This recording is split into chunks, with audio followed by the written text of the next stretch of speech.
This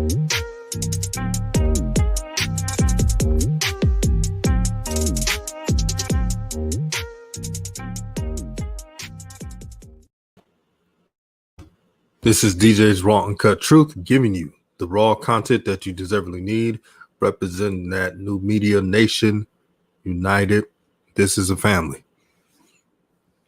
So today's topic is LiAngelo Ball, aka Gelo Ball, and it's titled Gelo's Reality.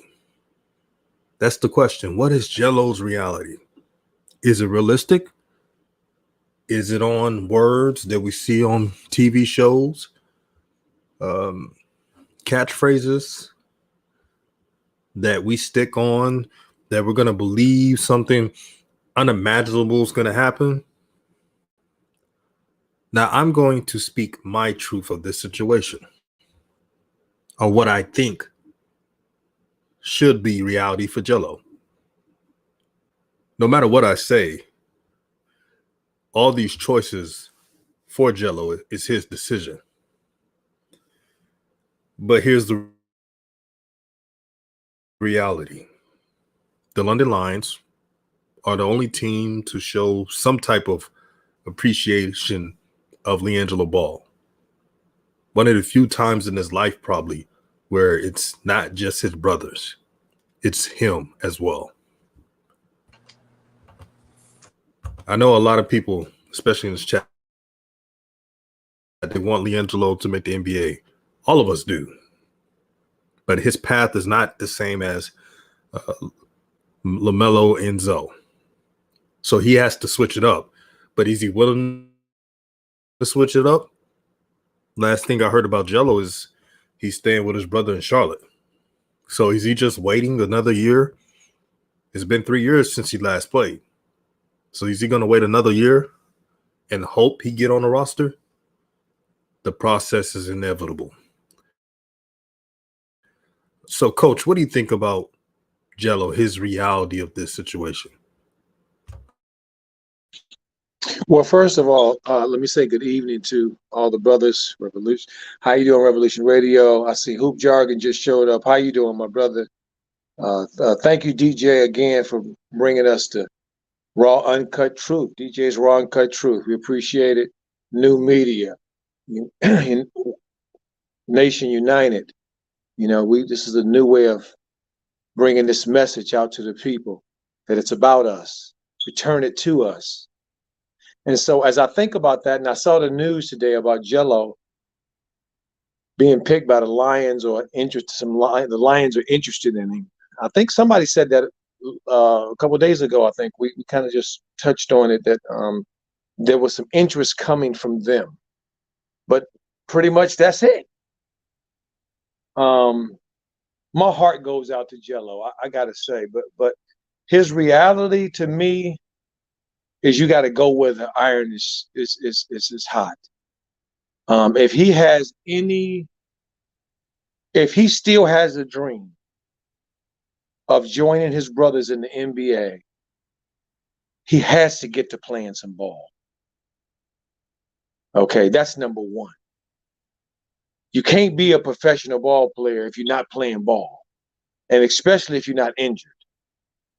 Okay, and apparently he's not injured. Apparently he's healthy as he's been. So I have had players, and I know players that have made careers. One of my favorite players made a career of playing professional ball overseas, all over the world, for 20 years. He did, almost 20 years, about 18 years. And for many different countries and stuff, but he made a living. He loved ball. And he just refused to accept that the NBA was not going to be his lot. He was in quite a number of training camps and summer leagues and all that kind of stuff, but he just never stuck anywhere. But he refused to quit. He refused to give up because of his love for the game. And so he made that career. So I think that's what Gelo is right now. I think his focus has to be right now, if he wants to be a professional basketball player, is to get to playing ball where you want it, and then things can open up from there. But they can't open up from there if you sitting on the sidelines, hoping that you get a call that right now is not looks like it's going to come. So that's kind of how I am. Let me pass it back. Yeah, Coach, I want to piggyback on what you're saying and what DJ is saying. First off, shout out to New Media. Shout out to DJ for once again providing this platform. Shout out to all the day ones like Hoop Jargon. Shout out to everybody that's in the chat. Shout out to all the brothers and sisters that have made new media a wave. I think sometimes we don't really sit and reflect when we're in the moment on how big something we're a part of is. Everyone who's been logging onto this chat for the last 3 weeks, 4 weeks, to the last 2 months has seen the growth that has come with new media and DJ's Raw Uncut Truth. So, like Coach was saying, it's really a time to reflect on what new media is and the way that DJ is leading, bringing this message out to people, and all the brothers and sisters that have come on the panel and had discussions. It's just so refreshing to be a part of. With that being said, I agree with you, brothers. I agree. Gelo has to go where he's wanted. It's at that point. He's got to take the road less traveled, the road less taken. And I've been peeping DKM's reports on the London Lions and some of the videos he has from podcasts in London with the head coach and the owner of the London Lions. And they really, really do want Gelo. They really want Gelo. Gelo had an opportunity to play with them a couple years ago, and he decided to, take a shot at the G League. Well, that doesn't seem to be happening right now in the immediate future. So while he still has years in front of him, he's got to go to London. He's got to go to London, and he's got to tap into that culture and become a cultural icon. And once you do that and you play good ball on the court, everything else will take care of itself. That team at one point, from my understanding, was offering LaVar and Big Baller Brand part ownership. So, these are boss moves. The brothers will be stars in the states, and LiAngelo can help build the brand internationally. So this isn't the worst case scenario. This might be a blessing in disguise. And then, man, let me round this discussion out, man, and eloquently said by everybody. And I'm always gonna go back to the same premise, man. The NBA is the best of the best of the best of the best. We talking about the 1% of the 1%ers. Like, so from high school, the top 1% guys go to play Division I basketball. And of that 1%, 1% go to the NBA, right? So if we understand the the degree of difficulty, we got to understand that everybody ain't gonna make the boat. And man, and this is like perfect. And why, I'm a little tired. I worked 12 hours a day, but I saw the topic and I felt passionate as hell to push. Patrick Beverly in high school put up 37, 8 steals, 6 assists, 6 rebounds in high school. And think about how Patrick Beverly is revered. He's kind of a journeyman. He's a lot of people call him a scrub, but he's like he's a go hard player, right? People don't revere him as like a baller. Look at Jared Dudley, probably one of the most disrespected dudes in the NBA. Dude put up 24 and 16 in high school in San Diego. So we're talking, won ACC Player of the Year his senior year. So we're talking about dudes with a way better resume than Gelo, who still had to put that work in. And it's no shame. It just so happened you got two brothers who are exceptional. They 5-star kids. You know what I'm saying? Gelo is not a 5-star kid. He's a 3-star kid. Meaning what? And DJ, since we became cool, I've always said this about Gelo. We're not going to know who he is till about 23, 24. That would have been basically his whole UCLA career, 2 years overseas. Then you see what he's about. And I mean, again, PJ Tucker is who I always compare his story to. PJ Tucker he got drafted by the Raptors, had to go overseas a few years, came back on fire. No shame in that. that brother just got to pay his dues because his body type, you know, it's a dime a dozen. He's just not exceptional as far as his athleticism. He's kind of a chunky guy. He can shoot, man. He can shoot the leather off that basketball. We know that. You know what I'm saying? And ball facts, if you hear me, you know, cover your ears. I know you don't like hearing Gelo critiques, but that's just what he got to do. So if you got to go to London and play for the Lions for a few years or a year or so to build your profile, nothing wrong with that. I played overseas, bro. Like, it's competition over there. It's competition. So he just got to get realistic, like DJ led in with, and just put the work in. Because at the end of the day, when you get to the NBA and you stay in the NBA, nobody gonna care about what it took. They just gonna evaluate you where you are, and that's just how we gotta look at it. And the panel got it all straight, and that's just what it is, man. Like, everybody got their timeline, man. So I just want to impart that, bro.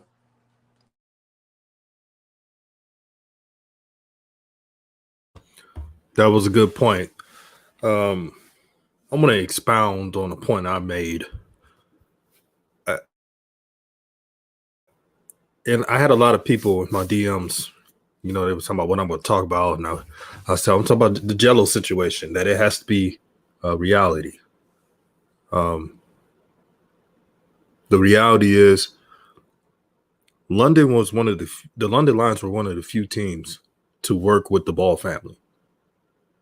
They didn't treat them like they had a loudmouth dad or disrespectful to LaVar.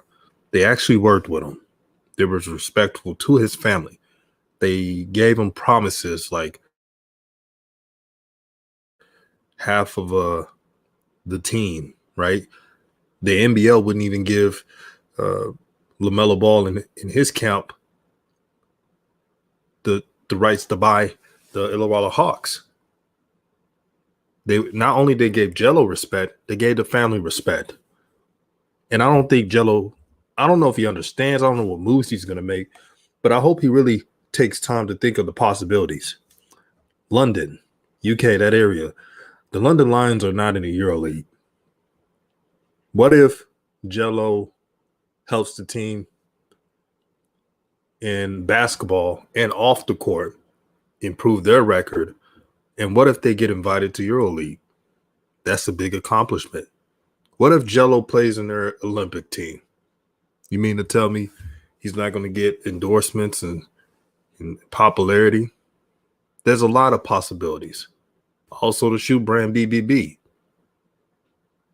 He makes London popular with basketball. That's a plus for the family. But the question is Gelo, is he willing to do what it takes to do that grind? Because when LaMelo went to the NBL, it was a tough gamble because the NBL had hand checking, tough physical teams. LaMelo was there just to increase his ranking. I believe he had a low, he was projected to be 32 or 28 in the draft before he even went to the NBL. He had to fight for that. He didn't want to go overseas, but he knew to let shit be known, he had to go overseas and make it happen. Is Gelo ready for that? Or does he want to stay with his brother and let things go where they be? Hey, DJ, can I add something real quick? Yeah. Man, that's an excellent point you made. And I forgot to mention this, and I'm glad you touched on it. Because listen, man, at some point you got to get some tape out there. You got to get you playing actively against active competition so they can evaluate you accordingly. And kind of making the G League team, kind of making the Pistons. That's cool. But until you got actual tape, that's when you can market yourself and you can leverage yourself against, you know, competition that you can actually form an opinion on. And I think that's where Gelo's kind of missing the boat. I'm sure he doesn't want to play in London, but like you said, what if you put him in the Euro League, which is the prestige league overseas? Like, bro, like that's how your profile grows, and that's how you can market your talents to that next level. So let me say that.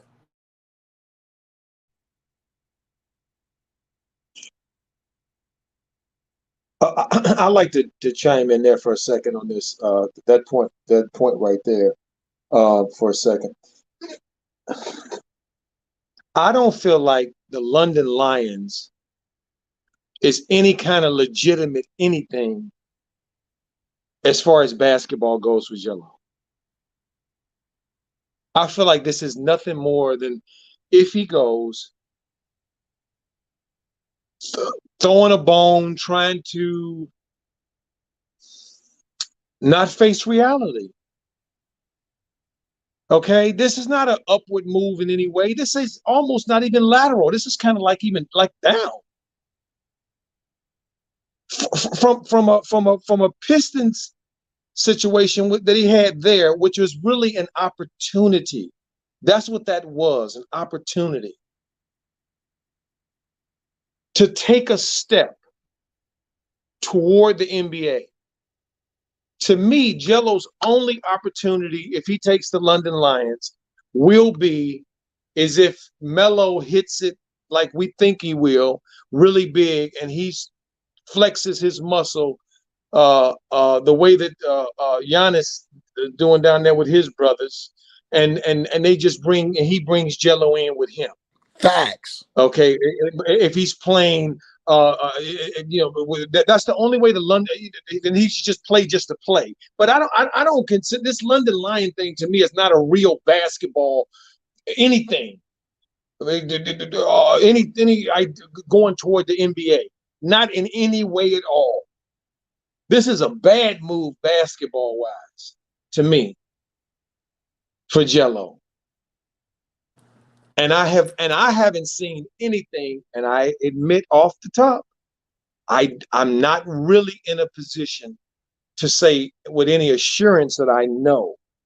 But what I have seen, what I know about the grind overseas and what it means to travel overseas and all that kind of stuff and be a man and grow up, and I don't know if Gelo has the latitude, the ability to be that flexible.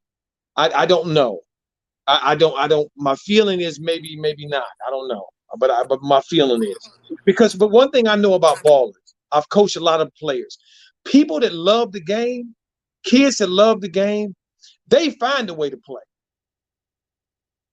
They find a way to play. If it's in the doggone park, they find a way to play. And I've known some kids with such unrealistic dreams that you just couldn't even imagine, okay, about playing. But they was getting that work in, but believing that they could make it, that they could be one of the ones that could make it. The hoop jargon was talking about that 1%. Okay. I haven't seen that out of Gelo. What I've kind of seen, to me, the feeling tone that I've gotten is that Gelo's kind of riding with his brothers. So for me, this ain't no basketball move at all. This is a PR move. I'll pass. If nobody gonna go, I'm gonna give a little pushback, Coach, because I know you know what you're speaking about, and I respect the hell out of it, Coach. Again, I'm a catalyst. I played overseas. My first contract I got offered was for the Cheshire Jets, was in the same league, the BBL. So the BBL is like, it's a starter league overseas. To your point, it's where you get your feet wet. Now that same team did offer Ron Artest a contract when he left the NBA. So with that being said, I think he's a higher profile guy that doesn't have a lot of substance. You understand what I'm saying, Coach? So he doesn't have a lot of play time, like measurable stuff that you can do to, as far as promote you to that next level. So if it's a normal player, you're right. The BBL is not the best league to go market the NBA talent. But when you got the undercurrent of profile that Gelo has, I think, again, getting film is what he needs to do against at least some level of credential, competition. I think that's going to behoove him better than, again, kind of making teams, kind of being in the mix where all you got is practice film. So that's what I'm going to give you a little pushback on that, Coach. My brother, I appreciate you saying that, but you kind of shot your argument in the foot when you said they offered Ron Artest a contract after his career. Okay, that's exactly my point. It's not a real destination for basketball. It's a celebrity destination. Well, he came back to the Lakers after that, Coach. You got to remember that he didn't Well, just. Yeah, but my point is, nobody around in any basketball circles, when they talk about leagues around the world, speak of that league. And I've had many players play around Agreed. the I'm world. with you. If you step out of an NBA G League or an NBA training camp, and you don't end up in Europe or Israel or somewhere, even the league, the Illawarra League, the Australian League, if you don't end up in one of them, you're not making a basketball move, especially as high profile as Gelo and the Ball family are. Okay, everybody knows that Gelo and the Ball family and LaVar's vision is for all those boys to play together. Okay, that's he said that over and over again. We all know that. But it's not going to happen unless they own their own team.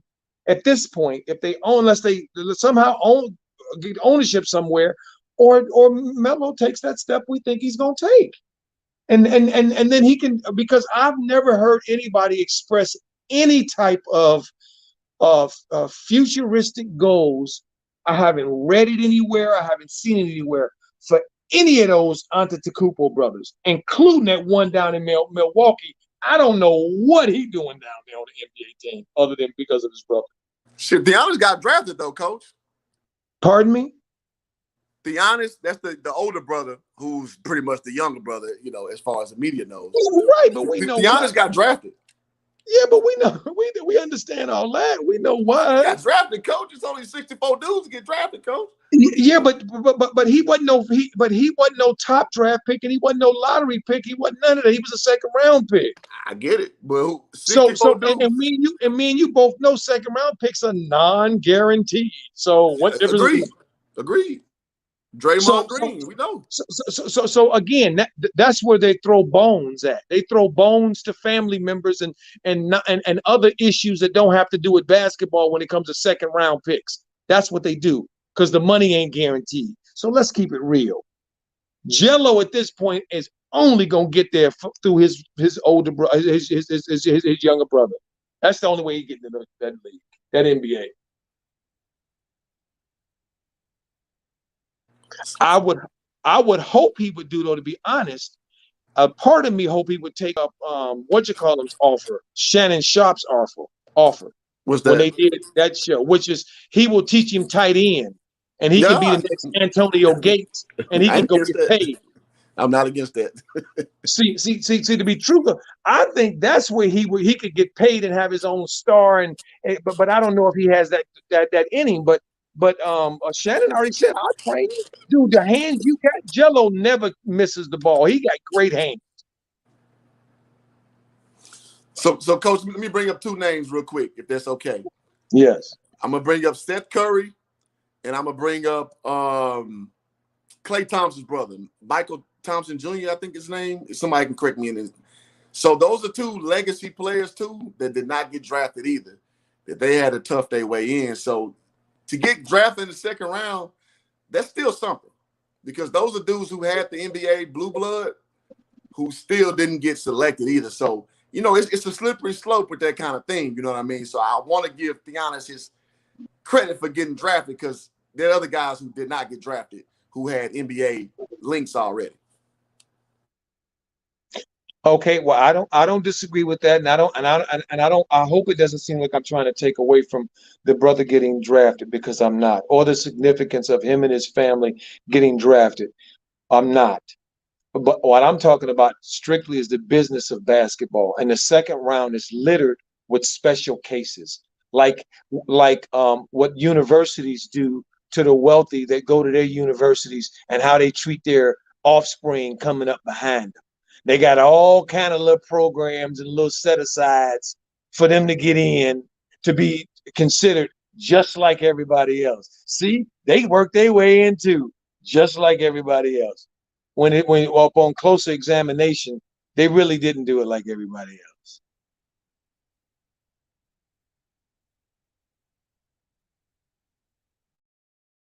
Man, I like the volleyball coach. Damn, man. I love the basketball mind, man. I'm gonna let somebody else talk, man. I don't want to hog. Back at you. Go ahead, Rev. No, I was about to say, go ahead, DJ. So, Coach, to help Gelo's hypothetically basketball, like a basketball decision for Gelo, what is the right basketball decision for Gelo right now? If you were in his shoes, If I was LaVar, I would sit down with Gelo and I would have a real heart-to-heart with Gelo, and I would apologize to Gelo. And I would apologize to Gelo for including him in this vision of three boys in the NBA. Wow. LaVar knew better when he saw Gelo's body type, because he knew that that was his body type. And his body type led him to an NFL training camp. He knows that.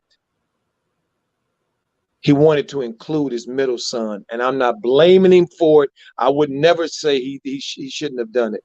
But we're at a point now where it is clear to everybody involved that there is no path to the NBA for Gelo.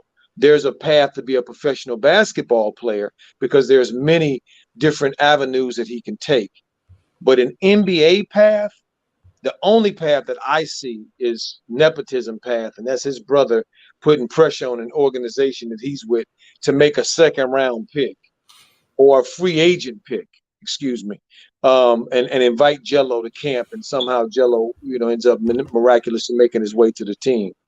Because I mean, look, you got these kids, these kids that chose the G League, the green kid, and those kids that chose that G League. They down there finding it, difficult right now a little bit too, but they down there putting in their work. And the beat goes on, like Hoop Jargon said, we saying, the beat goes on. Gelo, he's not special in that way. He's special in a different way. And the way to me that he's special is the way that makes him a Ball brother, that makes him a celebrity in the way that social media stars are celebrity, are stars in that way. He's that. The Instagram followers, the Twitter followers, the girls love him. They think he's cute and all that kind of stuff. But LaVar had him doing a fashion show thing, so, maybe he need to do that stuff, but basketball, I just can't see it, because each year it's out with the marginal and the almost made it, and in with the next possibilities. Coach, can I say this real quick? Yes. My apologies, Coach. No, go ahead. Shout out to Drop the Mic. Make sure you subscribe to his channel. He's going to have some fire content. For those who are dissing our elders, let me say this. It's okay to disagree, but I'm not tolerating any disrespect to our elders. You could disagree. That's fine. But he has an opinion like everybody else. Let's be adults. Sorry about that, Coach. This man got a qualified opinion. Come on, man. That's thank you, GJ. I mean, because I love those ball boys, and nobody got more love outside of that family for them and want them to succeed more than I do. Okay, but I've been around this too long. I know what this looks like, and at this point, Gelo's a man. He's not a child. And so at some point, you got to put away those childish ideas that you had in childhood that you wanted to come true, and wake up and say, well, that's not going to come true, but I can make something else come true. That's what real maturity does. That's what you do when you realize, when you're dealing in truth, which is what we're talking about, new media and truth. You don't keep saying, I know I can make it. I know I can make it. I know I can make it. When clearly there's not a path and you're not doing anything. See, if we were, to me, it would be different. We were having a conversation and Gelo had some work on the books. He just finished a season with somebody, and we're talking about his worthiness to take the next step. We sitting up here, this conversation can't devolve into a conversation about somebody who's not working, who's not doing the work. To be a part of a league that's the 1% is only a part of that league. We being unrealistic if we do that. We're not being real if we do that, I think. In my view, I'm not being real if I do that. Because that would mean I would be going against everything and then some of what I've seen over and over and over and over again. I'm going to pass.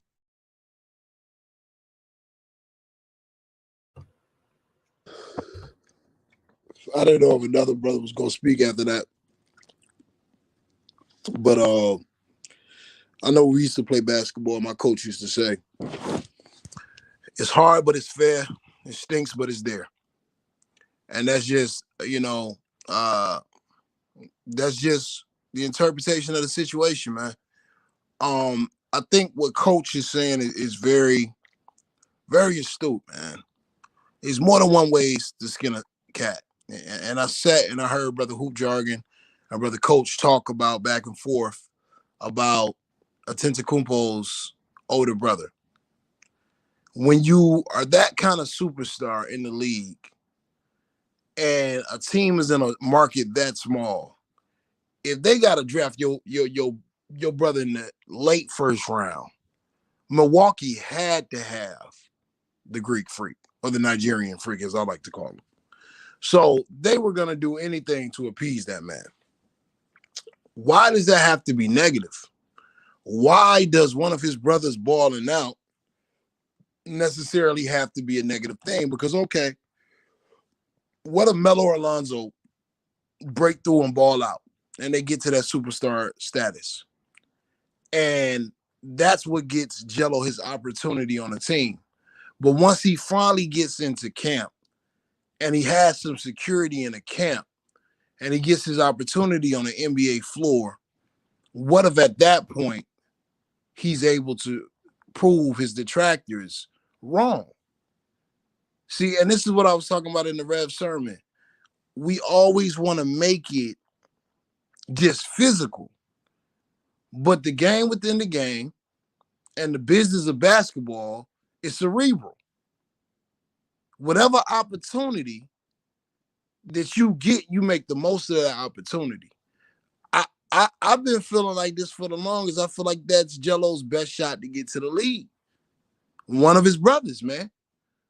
Like Coach is alluding to, I think Coach knows some cases. I damn sure know some cases of guys that have gotten in the league based off of who they were. And they weren't qualified to be in the league. So it happens.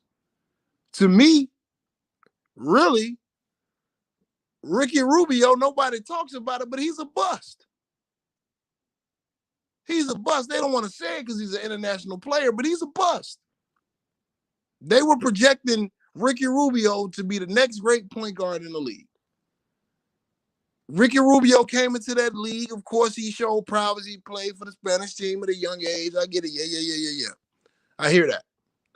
But he really came into the league off the coattails of Paul Gasol and Marc Gasol and Serge Ibaka.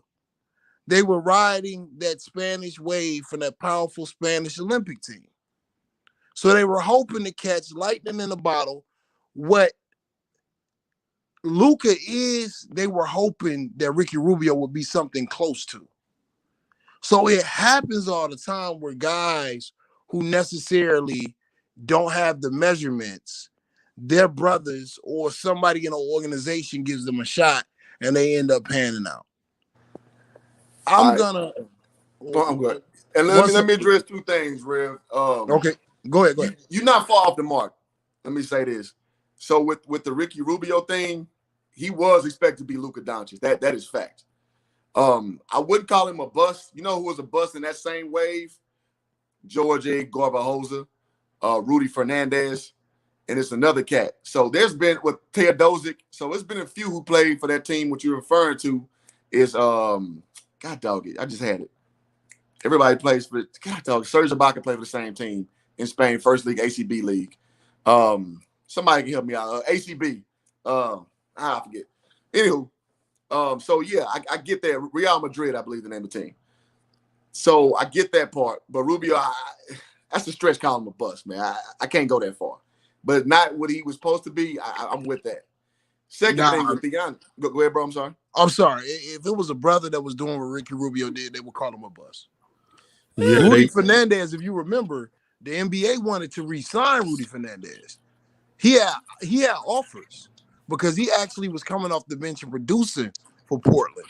What happened was Fernandez wanted to go back home and play, but he had a contract, and it wasn't no small contract. I remember, I think it was the free agency of 2018, but he decided to go back overseas and play. I think, if I'm not mistaken, Ricky Rubio was the 6th overall pick. Yeah, because he got picked right above Steph Curry, and he got picked right with He got picked right Matt above Steph Flynn. Curry. Flynn, whatever that dude name is, Flynn from Syracuse. You know what I'm saying? But I agree to disagree, but I understand. Go ahead, brother. Keep on. My bad. Yeah, no, I'm just saying. So I wouldn't call him a bust, but I seen Michael Carter Williams. I mean, nobody really even called him a bust still to this day. And Michael Carter Williams had a pretty pedestrian career too. Cool Jargon, there's a lot of people that call him a bust. There are a lot of people that call Michael. I don't see it like that. I guess, okay, fair enough. I don't see it like that, but okay, that's cool. So with Giannis, I want to say too, because if you remember, he got drafted a year after Giannis. Giannis wasn't a superstar yet. Giannis was coming off a second league Greece. So not even first league Greece, so he was a project, right? I remember the Mavericks missed out on him because, my Hoop Jargon group is Texas-based, and everybody always talk about this today. They wish they got Giannis Antetokounmpo, but Giannis wasn't a superstar yet. So I got to give Giannis the credit of still getting drafted just a little bit because his brother wasn't a main staple yet. He's only averaging barely 20 minutes a game, averaging 6 points a game. So not quite exactly that. So I just want to throw that out there too as we move the conversation forward. Okay. Hold on. Can I jump in here a second, please? Absolutely. Hoop Jargon. Respectfully, my brother. That timeline you just gave is a little shaky. Because what you're supposing is this. What you're saying is this. You're saying that nobody in Milwaukee knew what they had, and there was no investment that they put into what they knew they had to make sure that they could dot all the I's and cross all the T's. Now, if we remember Giannis's story, we know that it is well documented that Giannis has a very close-knit family. And I know for myself that there have been many foreign-born players that have been brought over here, and many of their family members and people came with them to make their time and their maturation process and a journey go smoother. If this kid if Giannis's brother, to me, was an NBA player, he would have some body of work by now to show what he is worth on his own. And he ain't got no highlight tape. Because he ain't did nothing. Well, Coach, he wasn't drafted by the Bucks, though. He's drafted by the Knicks. I'm talking about his NBA career is what I'm talking about. Oh, I thought you were talking about the nepotism in the same program. No. Right. Yeah, but I'm saying, but the point that I'm making, though, my brother, is that a lot of times we talk about things that are happening on the surface as if there's only a surface. We talk about our phones. I tell my children all the time when they get too much too into these phone, when in the social media in their phone, I tell them, I say, put your phone, your iPad, whatever, on the table. Okay, now operate it. Tell it to work. Come on, open Instagram. Go do Snapchat. Come on. Let's do it. Well, Daddy, I gotta press it. No pressing. Because you acting like it can do something on its own. Your Snapchat, your Instagram, your Facebook. You pushing all these buttons. You the one that's making this thing go. The NBA is a system, and it's a system of monetizing sports. And that system is set up on a lot of different factors. But the main factor is that they control the the employees, the people who they depend on, the talent, the people who they depend on to make money. And so Giannis's situation, like many foreign-born players that have come over here, young, needed to have infrastructure with them to help them develop to be anything. And so many of them have got not only just in Giannis's brother's case got drafted, but jobs, all kinds of things are offered to them so that they can assimilate over here, so that this chance that we're taking we can do everything in our powers to make sure that this situation can benefit us. That's my point. That's what I'm saying. I'm not trying to downgrade no player for making it to any professional league. This is not what my argument is ever about, because that's the surface. What I am always talking about is what we cannot see. What hands and things are moving behind the scenes that are manipulating these things that we see on the surface. Like Gelo now only having an opportunity to be a London Lion when this kid is in the record books in California and scoring. As if that means nothing. With California, all the people that's come out of California to play in professional leagues, everybody knows how much competition is out here. That's the point that I'm making, my brother, and I pass. Good points, brothers. Good points. This is what it's all about, man. True talk. And hit the like button. Share the video. Shout out to Claudia Portia Taylor. Thank you, Queen, for supporting the channel like you always do, for the $5 super chat. She says Gelo should slim down, go to London, play as much as he can, and try out on a team with a bigger league like Spain and Germany. If he's up for the challenge, that's a great idea, in my opinion. Keep playing basketball. Keep elevating your game. You play in one weaker league, then you play in a mid-tougher league, and then hopefully you play in a better league, and it'll build after that. It's all a grind. The NBA, man, it's tough, especially if the NBA does not give you any favors. Now, I have a ruling class mentality. I can't say what Gelo would do because he's his own man. But if it was me and the NBA is giving me a middle finger, and I see so many people getting favors to be in the league and all that stuff, I'm taking my future in my own hands. I make the best out of any situation. I'm calling up an agent. I'm going overseas. I can make money over there. I can make endorsements. Gelo's good on money, man. I don't think that's not even a problem with him. He has to find this identity. He's suffering from the middle child syndrome. This is what the middle child does.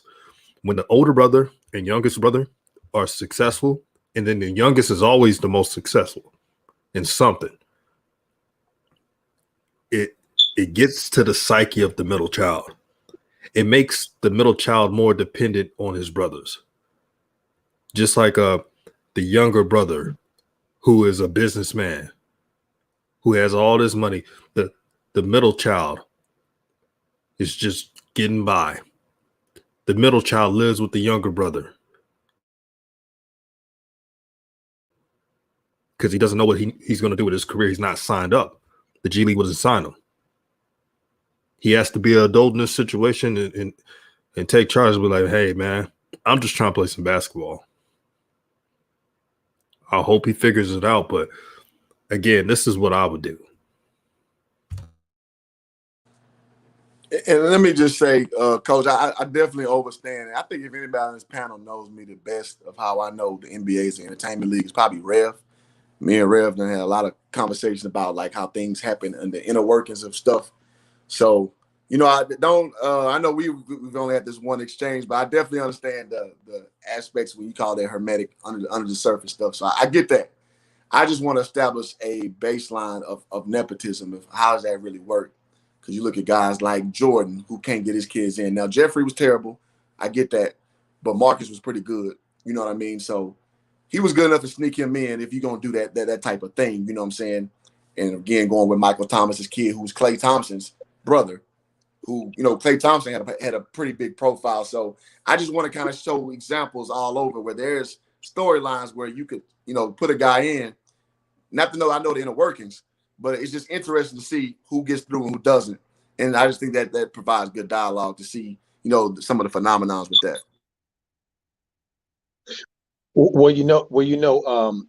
Hoop jargon. You're absolutely right, my brother. I have happened to been in a part of many of those inside conversations. Those deals and that stuff that's being happening infrastructure wise that is necessary for any type of situation to have any success. That's not really seen on the surface, but that is essential for any success to take place. See, each situation is unique in its own. You're right. We cannot broad brush every situation and say that it's similar, it's the same as the other. It's not. But there's a theme that works through all of it. And that theme is for the business of basketball to succeed. And that has nothing to do with them necessarily wanting to appease certain individuals. And I think that's what this is kind of looking like. DJ, I think you hit the nail on the head with the middle child thing. I'm sure you did, because I've seen it play out in homes. I know many families where they were athlete kids, and some did better than the others. And the youngest is usually, you're right, when that little one that's always watching all the other ones and learning and growing ends up being the best. But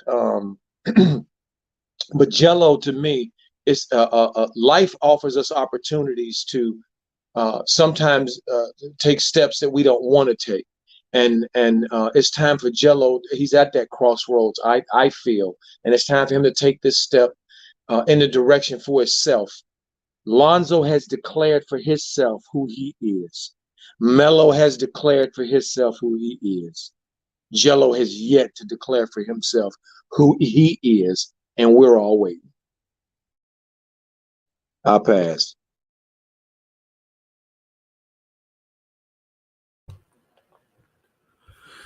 Yeah, coach, spot on. You know how I know what it's like to be a middle child? Because I'm a middle child. The only difference is all the brothers and sisters, we all stayed afloat.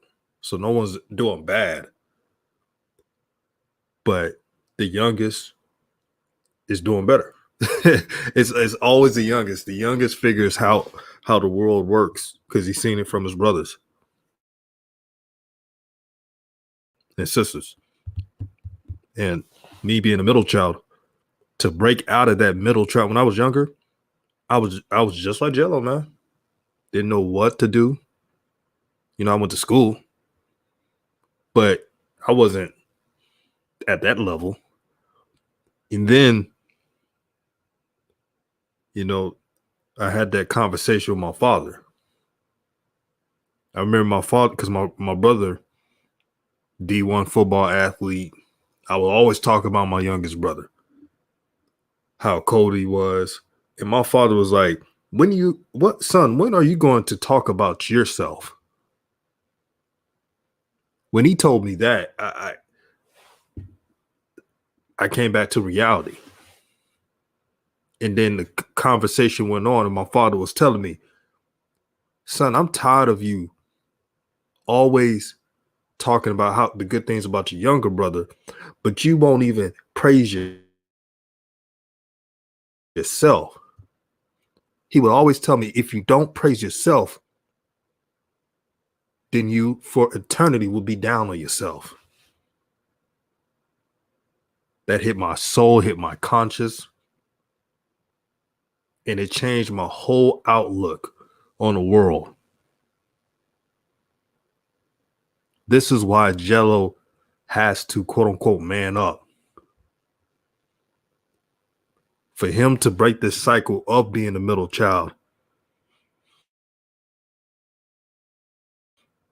He has to look in the mirror and tell himself, I'm good enough. Not just basketball. Not just basketball. But I'm good enough to be a better man, a family man, a leader to the community, a caring person. These are the questions that Gelo has to answer.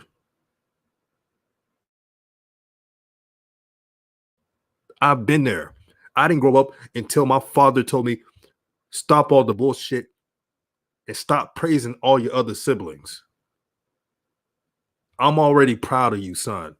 So don't put pressure on yourself trying to be something you're not. Big yourself up.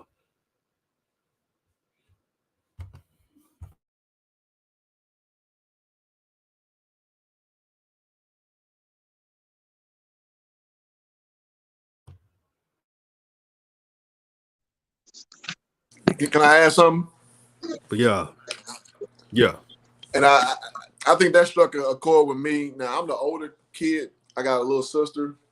But when I played basketball, when I played basketball for the longest, I had like a more of a beta mentality. So I was cool with just my friends who I liked a lot, them getting most of the shine.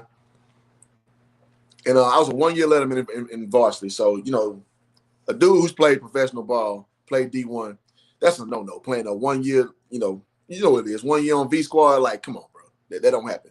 Now, it didn't help. It didn't hurt. I'm sorry. I ended up being 6'7", but man, I remember in college when I was at Prairie View A&M University, my dad used to be on my ass all the time. He was like, son, when you gonna start showcasing yourself? I was like, nah, but coach said we gotta run this. He's like, yeah, I get all that. But you tell me you want to play overseas, but you don't have a real plan. When are you gonna showcase yourself? And it took him, man, I ain't gonna front DJ. It took him, he probably said to me about a good 10 times, but goddamn, my senior year came around. We had University of Florida. We had Joakim Noah, Corey Brewer, Al Horford. They had 6 NBA dudes on their team. It hit me like a ton of goddamn bricks. I'm like, damn, this is my last ride. My daddy right. And I didn't have a good game that game per se, but by the time conference came around, I started whooping ass and I ain't looked back. And sometimes you need that fire that, somebody with some wisdom who can evoke that spirit in you can push you forward. Now, I don't know what LaVar and Gelo's conversations are like, but just like you were saying how your pops put that in you, it does do a lot once that moment clicks and you know that, okay, it's either I push hard, I push forward the right way, or my opportunity going to pass me, man. So I really appreciate you sharing that story because it made me forget about my own. I'm like, damn, that same spirit emanated in me. It took me where I went to, bro. Powerful, man. Can I say something? Absolutely, coach. DJ, I was that middle kid as well. That's how I ended up a Marine. That's how I ended up all over the world doing things. Ended up coaching, mentoring kids. And I'm going to tell you, DJ and family, I didn't truly understand the depths of how that syndrome impacts one, the fullness of it, till my parents started dying. And then I didn't have nobody to lean on, to ask. It culminated in me finally getting to that point, DJ, where I could be on your show. Like me and you spoke the other day, I told you a little bit about this. In 2010 is when I made a decision to go to Africa to find myself. So I got on a plane, all my family members and friends saying, don't do it. That's stupid. You'll die. No itinerary, didn't know nobody, didn't know where I was going. And I went to Africa. And I stayed for almost 4 years. And I learned about me. and who I am and what my journey is and how I fit with the Most High. That there ain't no middle or front or back or none of that stuff. It's all an illusion. That every last one of us are special in our own right, uniquely crafted as only you can be, to do a very specific, beautiful, amazing thing here on this planet at this time. I remember my second year in South Africa. I've run out of money. I don't have a job. I'm in the country illegal because the country only issued me a 6-month visa. So now I know what it feels like to be an illegal. How about that? New title, right? Already black, so now I know what it feels like to be an illegal. It's about 2 years in. I need money, don't know what to do. I get on some change and get on a phone call, and I'm on a pay phone at 2 o'clock in the morning calling family members trying to get money. And nobody answered my call. Not one of my family members picked up the phone to help me in any way. And the presence I heard loud say, well, here we are. Just me and you, the way it's been. What you gonna do? And in that moment, I realized that I am at the center of my universe. Me and the Most High together. And I realized that I can't do anything of myself by myself, because I've never been by myself. I've always been with the Most High. And Most High has always been with me. That very next day, I got an idea that came to me that turned into me being a public speaker and talking to corporations over in South Africa and getting speaking fees and all kinds of stuff. And people offering me this and this and this and this, and never asking me one time to show them one paperwork, one thing to validate who I am. They just accepted who I was based on what I said. I knew what it finally felt like to be free. Thank you, DJ, for sharing that. I pass. Wow, it's not too many YouTube channels. This is not a competition because we're all brothers united. But let's be honest, there are not a lot of YouTube channels being this real. We broke down a lot of things with LiAngelo that you won't see in many channels. We brought up the psychology of him being a middle child. The middle child syndrome is real. Any of you in the comment section who are a middle child knew what we were talking about. When I was younger, it felt like there was nothing I could do that was good enough. I could never be my younger brother. It took me to be a man in the Most High's blessing to realize that I am good enough and my path may be different, but the path I choose will lead to success. I think Gelo and some of the fans who ride with Gelo, we all want him to do well. I made a video months ago. Gelo's already successful. They're like, what are you talking about, DJ? Gelo's not an NBA. Going to the NBA is not the only successful thing. What Gelo did successfully was he made a name for himself without being the top guy in the family. Gelo's so popular right now that if he goes to any public place, he's getting bombarded by fans. His social media is more popular than those who are in the NBA. This is the reality of LiAngelo Ball. And will he not make the NBA? You never know. If LaMelo is a superstar and some team sees a couple film on LiAngelo playing somewhere else, there's a chance. But why wait? Take control of your future LiAngelo, and don't sit around. There was someone in the comments that was saying, and this was their opinion, we respect all opinions. Oh, LiAngelo just can train with JJ and LaMelo all year, so he's not going to play for 4 years. This is why critical thinking is important.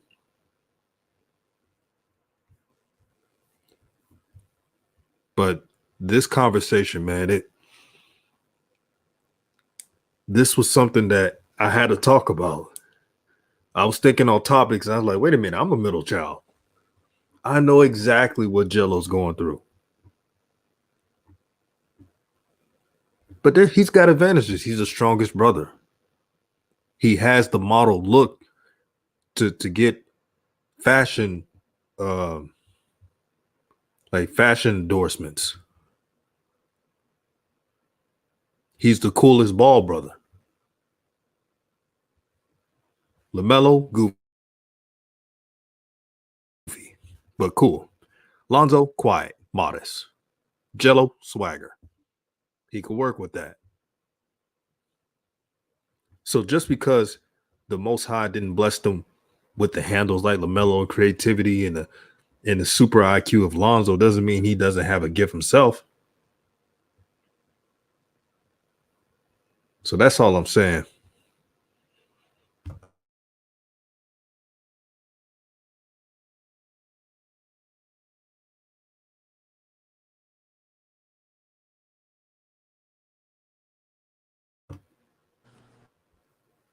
Well, I guess you boys hit that on the head, man. Oh, what you said, Coach? Go ahead now. What you say, DJ? Yeah, someone was speaking. Was that you, Coach? No, that's me. Okay. Was you gonna say hoop jargon? Yeah, no, I was saying, man, yeah, first, I'll get them likes up, man. Like DJ said, nobody giving y'all these intricate levels. And that's the good thing about DJ's channel, what's always been just thinking past the surface. And we all can have varying opinions, but men can leave a discussion with respect. You don't necessarily have to be hook, line, and sinker with every thought, but you can be on the same accord, with just different pathways, you know what I mean? And so I didn't expect to even stay on this long, man. I worked 12 hours, like I said, but shoot, this just struck a chord with me so much because this is where life exists. And I say this all the time, man, if Gelo Ball if he don't dribble another basketball, he's still a success in life. And like you were saying, DJ, if modeling is his thing, is running the business is his thing, it ain't no shame in that, man. It ain't no shame in a damn thing with that. So I'm just curious to see where he wants to go. Me personally, I've always said this. I'm not going to critique him until he's seriously critique him as far as having real aspirations of him hooping to about 24. That's when you'll know what Gelo Ball really is, because he's the least talented of the three. And he has to work his way in. Again, he got an NFL body, like we already pointed out. So around 24 is when we will know. And I know we live in an age we want instant gratification. We want, if LaVar said this, we want him to be there right now. And the reality is, like Coach done said, like I done touched on already, it's the 1% of the 1% that make it to the NBA, man. And I know it's easy to throw, shit at the wall and see what sticks. And it's easy to call somebody trash. It's easy to call somebody a scrub. Like your man. We won't miss his name. Scrub. It's easy to do that, but you lose context about how hard it is to play at this level, how hard it is to even get the knock on the door, to even get the chance to play on this level. One of my good friends, older brother, Charles Gaines, big time overseas player. I told this story before. Played in China. He played with Rudy Fernandez for DKV Juventud. Juventud is the name of the team in Spain. He played for Efes in Turkey. Top level dude. He was the last dude cut from the Spurs every year from about 05 to about 07, 08. Last dude cut. And so it's tough, man. You got to be the best of the best of the best of the best of the best of the best. Brian Scalabrine, everybody called him a scrub. Brian Scalabrine will watch me, you, Coach, everybody in this chat. That's that level, man. And so once we understand that, and I know it's some shit I'm just, some people, they'll never get it. But that's the kind of what we're talking about right now, man. It's like, it's a rough sled for that young man. And we wishing the best for him. But this is, his crucial years where he really got to figure out what he's going to be about. I'm interested to see it. I know y'all boys interested to see it. And I'm just happy to be able to talk about this in a moment, man. And at the end of the day, we'll see how it shakes out. But I love these deep diving conversations because we attacking stuff beyond that surface level, because that's really what's going on with that young man's career. Well, hoop jargon, I'll say this. Brian Scalabrine, congratulations for him playing in the NBA and jumping through different teams, but he was a scrub.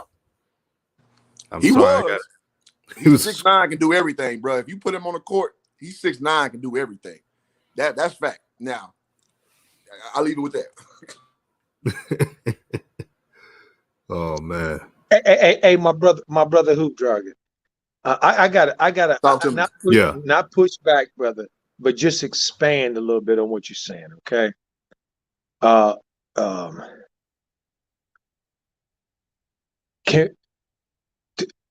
Comparing peers to peers, not comparing people who are not peers.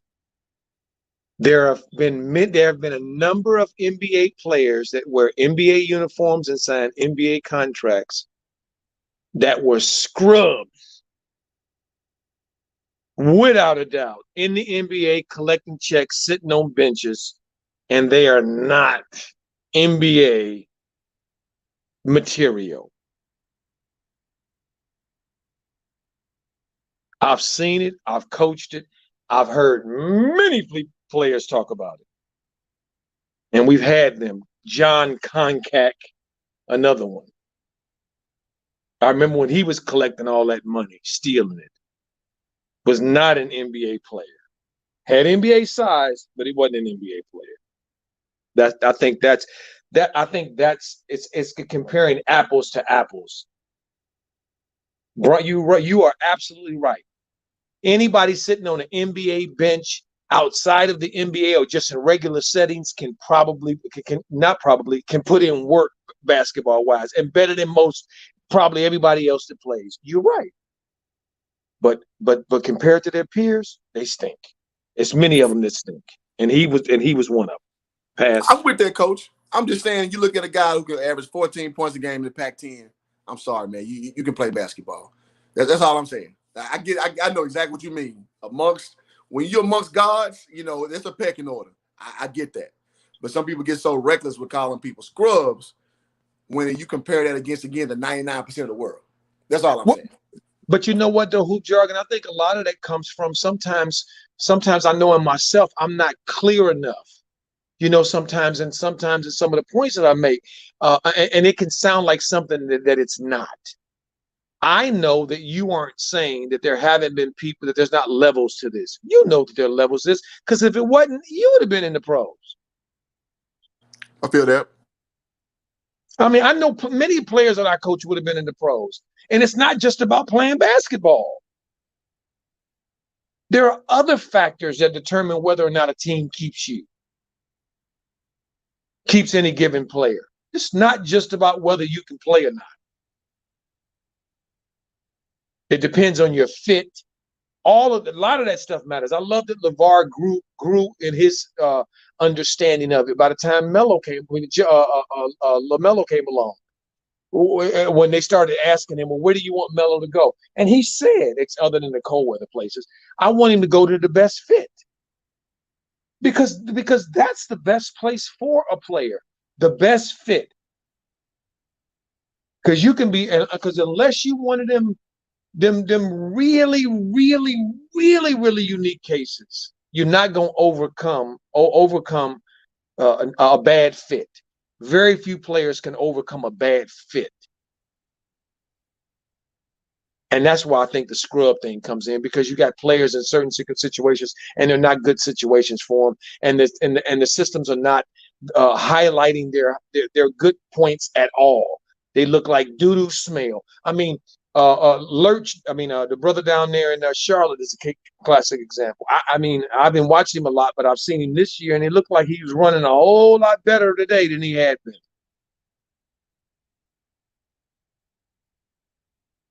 So that's what I kind of was coming from. But I agree with you. I'll pass. Yeah, I'm gonna throw a little tidbit, and DJ, I'm gonna kick it back to you, and I'm gonna step away. And Coach, you're right. I mean, I've seen many players who killed it in college, and if the fit ain't right, you ain't gonna have a good night. You put that on a shirt. So, and then here's the guys I can reference from my era when I played Division I. Guy named Trey Johnson. He played at Jackson State University. He was a #2 scorer in the NCAA. Hit UTEP for 52. Hit Rutgers for 55. Hit another top tier school for like 50 plus. End up getting picked up by the Hornets. End up on the Lakers. Just couldn't get in and won a spot for a 6'3" shooter who just really only had 3 guard skills playing, at 6'3", 6'4" on a good day. And that's a guy who I went head to head with. I got footage of me dunking on that dude. That dude was the truth. He was like a 6'3" Carmelo Anthony. Another dude from that same draft, Adam Morrison. We all know who that is. #1 scorer in Division I basketball. Got the golden route to Charlotte. But as we know, that's where players go to die. His career did not pan out because it just wasn't the right fit for him. He'd have been better going to a veteran-laden team, learning the ropes. And another guy I want to name is my man Jameer Nelson. I think he was the year after, maybe 2 years after. Led the league in scoring. Jameer Nelson got 3 opportunities in the NBA. Most recently, he played with the Suns. Just his fit wasn't for that. And if you see in China, he busting ass right now in China. I think he went for like 72 the other night. So it's a lot of intricacies within an intricacy within the intricacies that make pieces fit. So you're absolutely right. It's just funny to step back and see which pieces fit and which ones don't. Because I've seen the guys that don't, and I know they can bust ass. And it's just, I love this cipher because we can kind of talk about these little, anecdotal stories that we know that add to the whole. You know what I mean? And so I just appreciate your feedback on that, Coach. You welcome, Hoop Jargon. Really quickly before you go, I like to share this quickly with you. I learned that lesson myself at Loyola Marymount in the summer league one year, David Robinson's rookie year, and he's playing against Eddie Lee Wilkins. Remember Eddie Lee? Okay, played for the Knicks and a few other teams. Eddie Lee put 30 on David Robinson. And I was like, oh my God, David Robinson stinks. Well, I learned to live that down.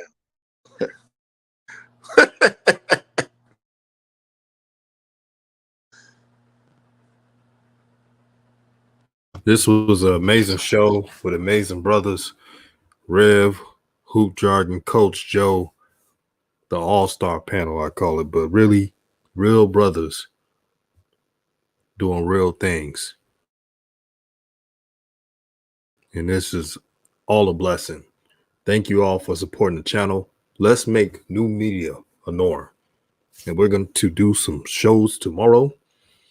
I'll throw in a video tomorrow morning sometime, afternoon. And we're definitely going to go live during the game. But Coach Joe, man, you were fantastic. Flowers to you deserved. Hoop Jargon, fantastic. Rev, yeah. Being Rev, man, being a G. Shout out to the subs. Shout out to those who really support this movement. And any last words, Coach? I just want to say thank you, DJ at DJ's Raw and Cut Truth, my brother, again, for listening to that internal song, that internal message that was moving you to step outside of yourself and be bigger and do something like this. I thank you and I appreciate you for that on this day. Thank you, Rev, my brother, for always lending your heart and lending yourself, your knowledge, lending that courage that you always stand up and display. Hoop Jargon, I've heard you, my brother, first time speaking with you. Appreciate you. I can hear your story, my brother, your journey. I know many like you. I've coached a few like you, and I know you're a wonderful and awesome brother. So I appreciate you, and I'm honored to be on the panel with you. And to all the brothers and sisters in the chat, thank you. Appreciate you. You make new media what new media is. So thank you. Appreciate you. Have a great night. No doubt. Peace.